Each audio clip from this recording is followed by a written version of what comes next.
When my mom died, I thought the strangest part would be the funeral. I was wrong. It was when her old friend showed up afterward and handed me an envelope. No name, no return address, just a wax seal with a symbol I'd never seen before.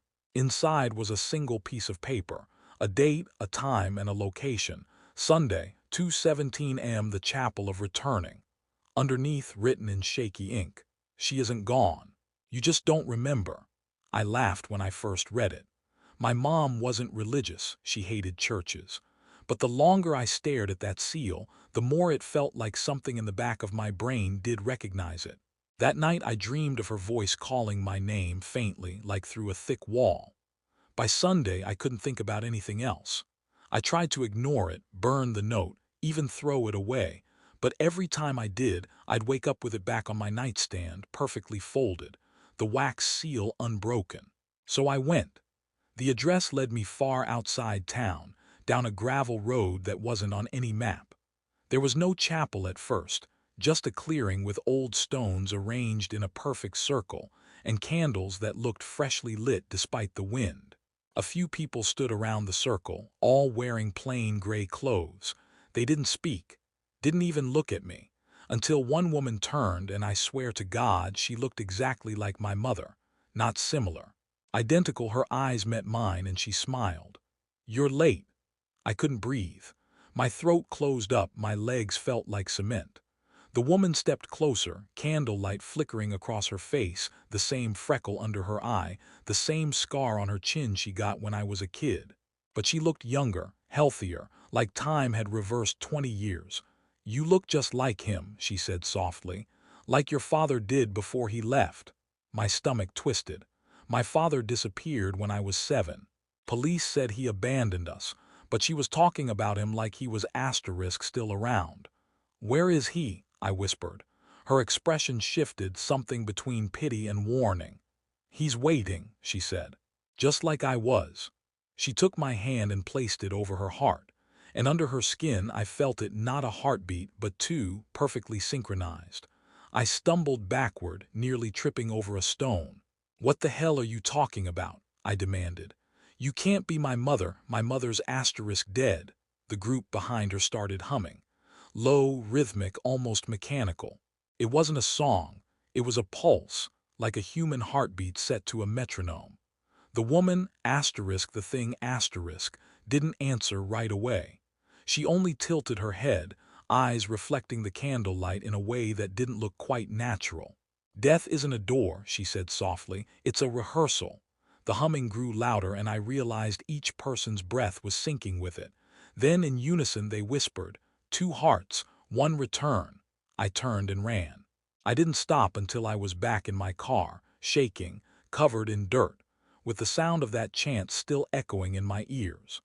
For the next few days, I tried to convince myself it had all been some insane ritual, some grief-fueled hallucination. But on Wednesday, I found another envelope, same seal, same wax slid under my apartment door. This one had a photograph inside. It showed me, asleep in my bed from an angle that could only be taken inside my room. Behind me, standing in the corner, was my mother, scrawled across the bottom in red ink. "You forgot to finish the return." I called the police immediately. They searched the place, found nothing. No signs of forced entry, no prints, no camera. When they left, I locked every door and window, but the air still felt asterisk wrong. Like the room was breathing, slow, careful, waiting. That night I dreamed of her again. This time she wasn't speaking, she was asterisk singing. And every word she sang matched the pulse of my heart. By Friday, I'd stopped sleeping. I kept feeling that rhythm, two beats at once, thudding behind my ribs like something was asterisk trying to sync up. I checked my pulse constantly, counting the beats, whispering to myself that I was fine. But when I went to work, people started staring. My coworker just pulled me aside and said, "Hey, your chest is moving weird." I looked down, and for a split second I saw it, a faint ripple under my skin like something pushing outward. I ran to the bathroom, ripped open my shirt, and watched as the flesh above my sternum asterisk twitched. And then I heard it, faint, wet, asterisk thump thump thump thump. Two rhythms. Two hearts. I threw up in the sink. When I looked up again, the mirror was fogged, except for 4 words scrawled across the glass from the inside. The chapel is calling. I didn't go back to the apartment that night. I drove until I couldn't see the city lights anymore, parking at some nameless rest stop surrounded by forest. But no matter how far I went, that hum asterisk followed me, sometimes faint through the car radio, sometimes vibrating right through the steering wheel. I tried calling Jess, but the line kept cutting out. When it finally connected, all I heard was her voice, but distorted, overlapping with another version of her speaking in perfect sync. "They're waiting for you, both of you." The call ended with a sharp, rhythmic asterisk thump asterisk that I felt in my chest. I turned off my phone, threw it out the window, and screamed into the night air until my throat burned. But the forest echoed back. Not my voice, hers. I woke up at dawn in the driver's seat, the windshield fogged. Someone had drawn the same circular symbol I'd seen on the wax seal, right over the glass. It wasn't dust or condensation. It looked etched, like the glass had melted into that pattern. I don't remember starting the engine, but when I came to my senses, I was already driving down a dirt road. My GPS said I was off route, but somehow I knew exactly where I was going. Every turn felt familiar, every bend guided by something deep in my bones. When I reached the end of the road, the clearing was waiting, same circle of stones, same quiet air. But this time the people weren't standing. They were kneeling, facing the ground. And in the center of the circle stood a tall figure in white, its face covered by a mask shaped like a heart split in two. It turned toward me and said, in my mother's voice, "You brought the second one." I tried to speak, but no sound came out. The air was heavy, thick like syrup, humming with that pulse that seemed to come from everywhere and nowhere at once. The masked figure approached. "You've been fighting it," it said.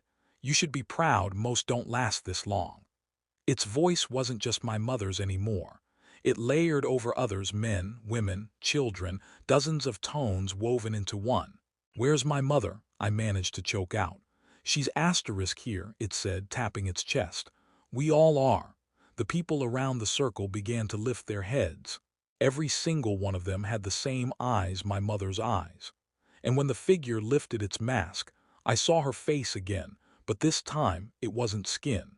It was a mosaic of countless smaller faces, all stitched together, all whispering the same phrase. "Two hearts, one return." I tried to run, but the hum turned into a roar, and my chest exploded with pain as something inside me started to move. I collapsed onto the ground, clutching my chest. The world spun sideways. It felt like my ribs were splitting open from the inside. The pulse wasn't mine anymore. It was asterisk answering something. The masked figure knelt beside me, placing a cold hand on my shoulder. "Breathe," it whispered. "Let it align." My vision blurred, but I could see faint shapes moving inside me, shadows pushing through flesh, flickering beneath my skin like trapped moths. I screamed until my throat tore, but the sound was drowned out by the humming, now impossibly loud, vibrating the earth itself.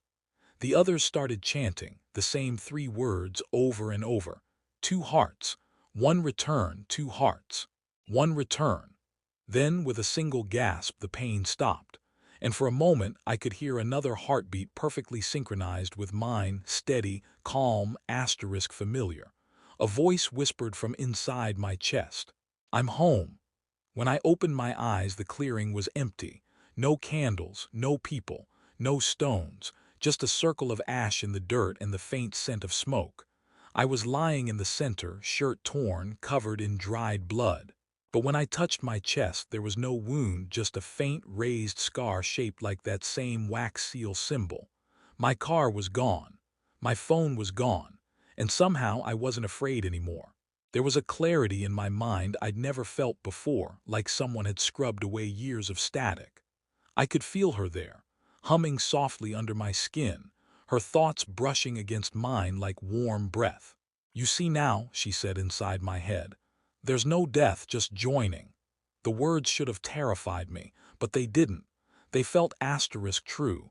I walked until the trees ended and a narrow road appeared.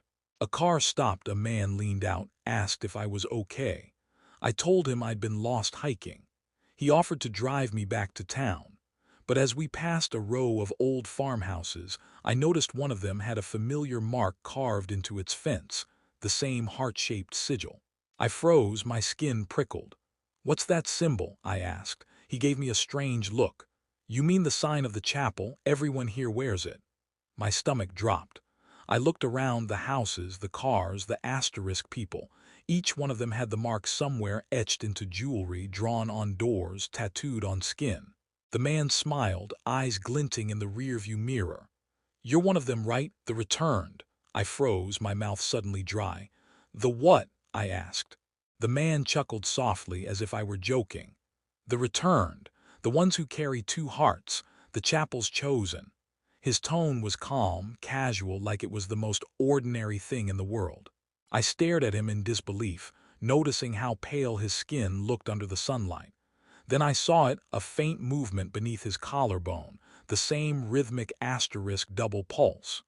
"You have it too," I whispered. He nodded, eyes still on the road. "We all do. It means you've been accepted." Something about that word made my stomach turn. Accepted. I looked out the window. Every person we passed seemed to move in time with the same invisible beat. Even the trees swayed to it, branches bowing like they were breathing. I had a sudden, crushing realization. Whatever the chapel was, it wasn't just a place. It was asterisk spreading. When we reached town, everything looked wrong. The buildings were familiar but quieter, empty streets, windows covered with sheets, doors marked with that same sigil. The driver parked in front of a small diner and said, "You'll find them here." Before I could ask who, he was gone. No sound, no footsteps, just asterisk gone. Inside the diner, the air smelled like burnt sugar and dust. A single waitress stood behind the counter, her back to me. When she turned around, I nearly screamed. It was Jess. She smiled, but her eyes were empty. No light, no emotion, just calm stillness. "You finally came back," she said. "They've been waiting to welcome you." I stammered, "Jess, what happened to you?" She tilted her head, and when she spoke again, it wasn't her voice. It was mine. "You already know."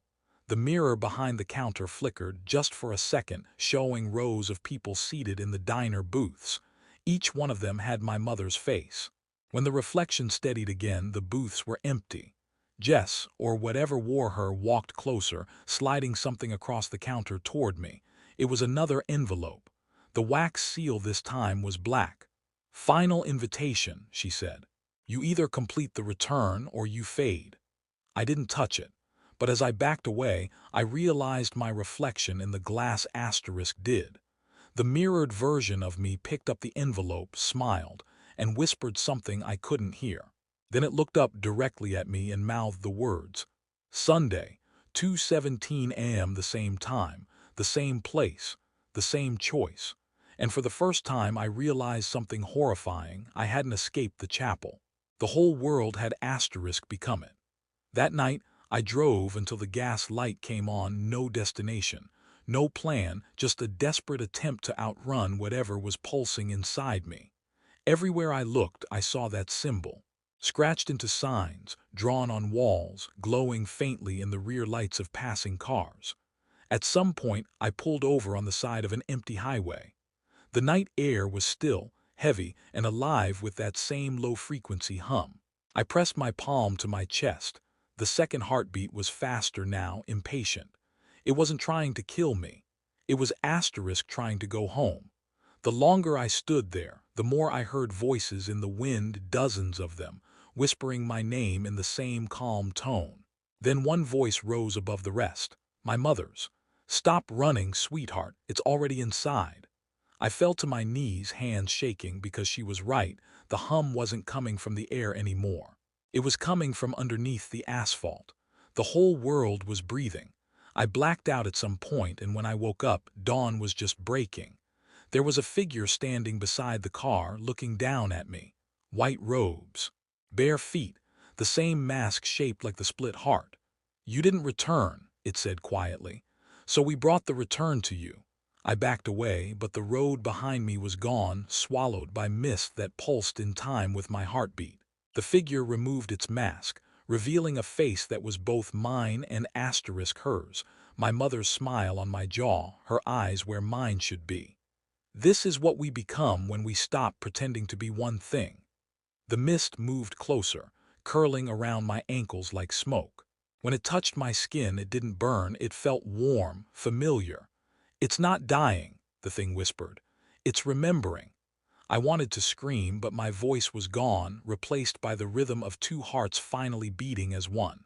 The last thing I remember clearly was the sound, thousands of heartbeats merging into one endless pulse. I didn't fight it anymore. I let it in. When I opened my eyes again, I wasn't on the highway. I was in the clearing, the stones, the candles, the circle, everything just as before, only brighter, cleaner, almost beautiful. The people were there too, standing in complete silence. Every one of them turned to me at once. The tall figure in white stepped forward and placed its hand on my chest. Where its fingers touched, the scar glowed faintly. "You've completed the cycle," it said. "You are the bridge now." I looked down and saw faint shapes beneath my skin, hundreds of faces, each whispering in unison. They weren't trapped. They were part of me. And in that moment I understood. There was never a cult, never a religion, just asterisk continuity. I don't remember walking out of the clearing, only asterisk being asterisk somewhere else. A city, maybe. Streets humming with the same rhythm I'd heard in the woods. People smiled as I passed, faint, knowing smiles, their eyes glinting with that same flicker I saw in my mother's. Every heartbeat around me aligned with mine. There were no more strangers, no more others. Every step I took, I could feel them, the ones who came before, the ones still waiting to return. The chapel wasn't a place anymore. It was everywhere, and I wasn't afraid, not anymore. That night I stood in front of a mirror in a cheap motel bathroom. The reflection blinked a second later than I did, but it smiled first. It leaned closer and whispered, perfectly calm, "Now you bring the next." And when I turned around, the mirror didn't follow. It stayed there, still smiling, as if waiting for someone else to step inside. It's been 6 days since then. I don't dream anymore, not in the normal sense. I asterisk visit. I see people all over the world waking in the middle of the night, hearing a hum they can't explain. Some ignore it, some follow it, and some are already standing in their own circles, just waiting for the words. Every morning there's an envelope waiting on my doorstep. Different names, different addresses, all sealed with the same wax heart. I don't remember writing them, but somehow I know exactly where they go. The chapel doesn't need walls. It just needs one asterisk person to carry it forward. And now I am that bridge. Sometimes I swear I still hear her voice, soft, tender, proud. "You did what I couldn't. You brought the world home." And somewhere far beneath the noise of the living, the hum continues, steady, warm, endless.